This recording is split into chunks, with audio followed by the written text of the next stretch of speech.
need that theme music when I come into class every day. That'll get their attention, right?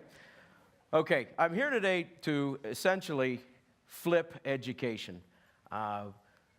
Many of you have heard the old saying that those who can't teach. Well, that's not true, and you'll understand why as I go along here and I explain what I do every day.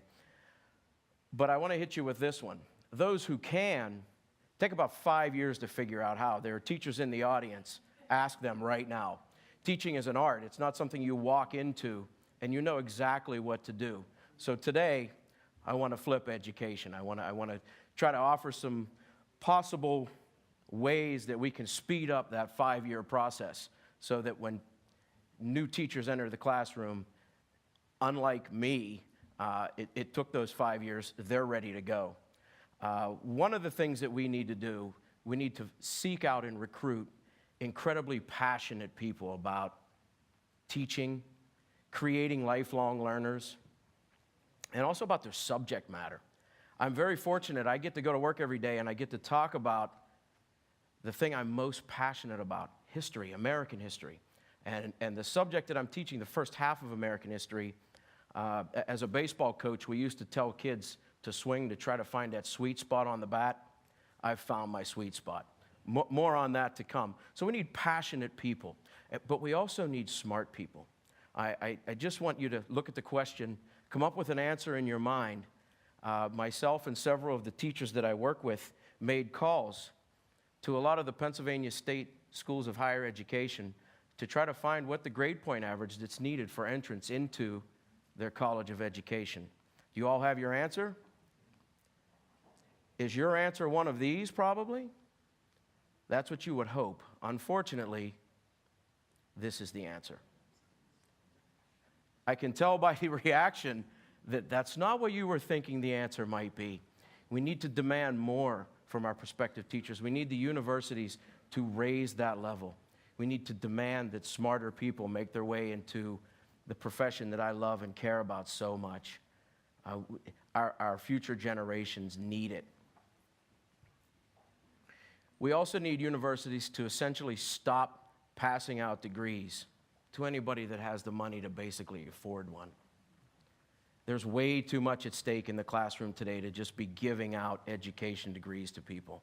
Standardized test scores, kids with disabilities, IEPs, 504 service agreements, new teacher rating systems. These are all things that we need to think about when we're sending that next generation of teachers into the classroom. So we need to stop this.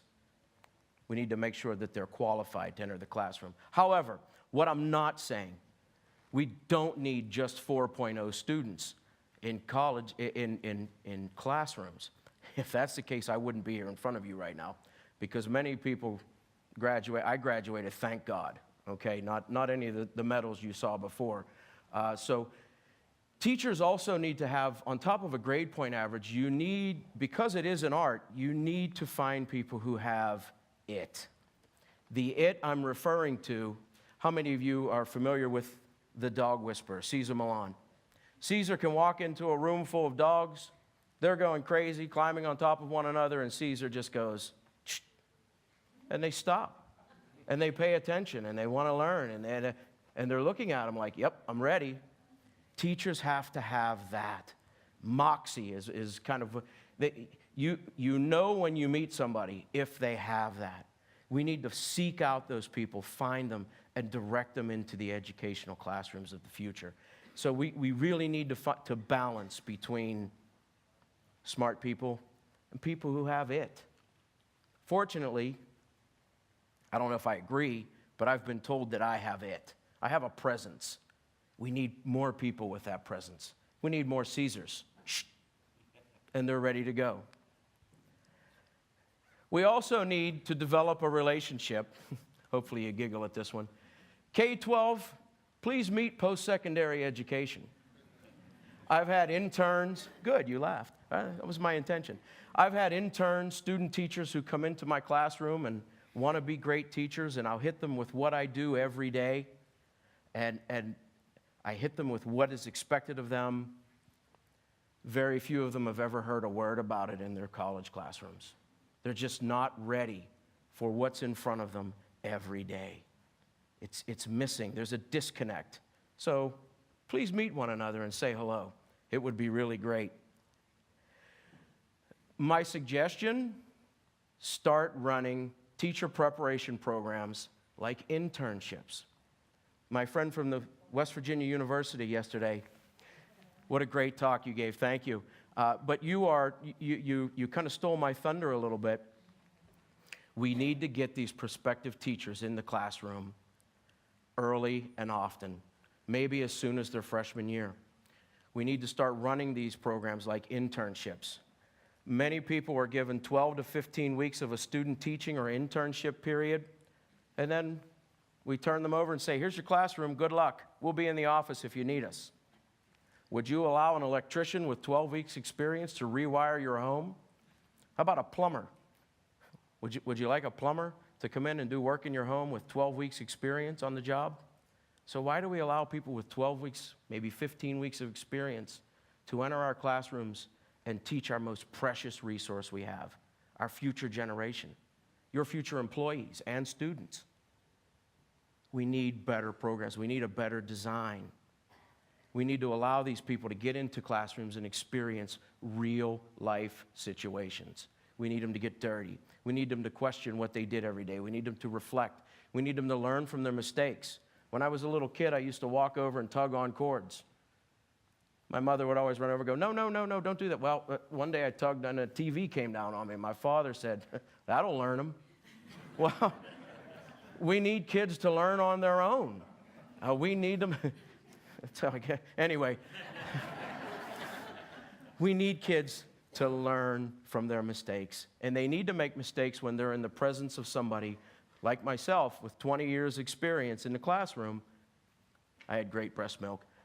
My wife has no idea what I'm talking about right now. She wasn't here yesterday. So we need people to be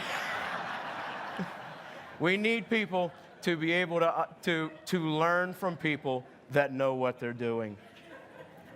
This is what I do every day. I took a poll of people I work with, and this is essentially what our day looks like. We need people who can handle this. This is a big part, and you look, there's just a small percentage of what I do, which is actually teaching. I'm in charge of 25 to 30 people 5 times a day, most of whom do not want to be there. I need to educate, I need to entertain, I need to encourage, I need to provide a safe environment. And that's only the letter E. Okay, so we really need better candidates. When you look why we need better candidates, you used to have a district curriculum that arrived on your desk, and it was a mile wide and an inch deep. It's different now. The core standards are very deep. We need people who are courageous enough to travel into those deep waters. We need to find people who create thinkers, people who my job is to create history scholars, kids who can independently think on their own, kids who are curious. I loved that word yesterday. Curious about things like listening to stories. A great story for you, something I use right away to get their attention. Thomas Jefferson writes the Declaration of Independence, right? Maybe not. There's a handprint on the back of the Declaration of Independence. Many people believe now that Thomas Paine may have been the author of our Declaration of Independence. And they wouldn't let him sign it because he was a little cuckoo beans. And the way that he signed it was to put a handprint on the back of the Declaration. Right then, I have the kids. Really? They're leaning for, they can't believe that. So storytelling is huge, and I don't want to go on with that because we've heard so much about it. Another thing, experiential learning. We've got to get kids doing things. In my class, we don't just talk about the Boston Massacre. We get all the desks out of the way. We reenact it. We investigate what happened in the past. We go so far as to have kids stand where the soldiers stood, the townspeople screaming at them. What did that feel like? How did that feel? Then we debrief. We reenact Civil War battles. We go out on the football field. We reenact the Battle of Gettysburg. I line the kids up. We look at the ebb and flow of battle. Why did they do that? Was it a good move or not? Leadership. We bring leadership into the equation. It really is a job that we need the best and the brightest and those that have the it. We need to find artists to teach in the modern day classrooms. And I just want to leave you with this. This is what I do every day.